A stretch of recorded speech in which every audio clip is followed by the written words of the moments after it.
Comme souvent, c'est une urgence. Le vélage s'est mal passé la veille. Sans l'intervention de ce vétérinaire, cette vache n'aurait sans doute pas survécu, ni son veau à bout de force. Là, si on laisse faire, il n'aurait jamais tété la vache. Le docteur Crochelet a 65 ans. Il pourrait prendre sa retraite, mais sur le secteur, il est seul. 120 éleveurs comptent sur lui, aucun successeur en vue, et c'est ce qui les inquiète. Ma peur, c'est de ne plus avoir de vétérinaire pour soigner un animal. Donc c'est vite 1500 € qui tombent par terre. Vous avez trouvé la solution? Vous avez dit que quand j'arrêtais, vous arrêtiez. Oui. Allô? Oui, monsieur Dubiazy, bonjour, c'est monsieur Crochelet. Oui. Oui, monsieur Crochelet.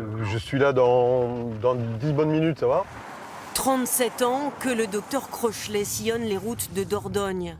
Mais le métier a changé. Ses confrères, partis en retraite, n'ont pas été remplacés et il passe 2 fois plus de temps dans sa voiture. Autrefois, on était 5 ici sur le secteur, à un rayon de 10 km, 10-15 km, 5 vétérinaires.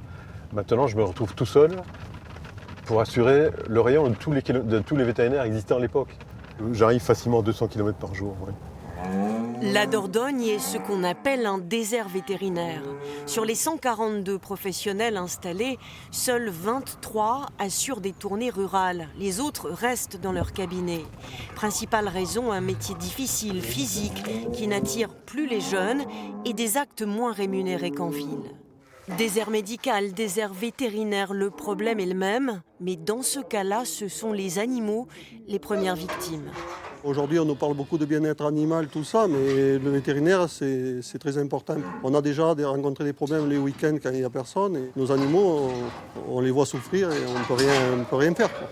Pour pallier la pénurie dans certaines régions, la profession demande à l'État un plan d'aide, un accompagnement financier pour inciter les jeunes à s'installer dans ces territoires.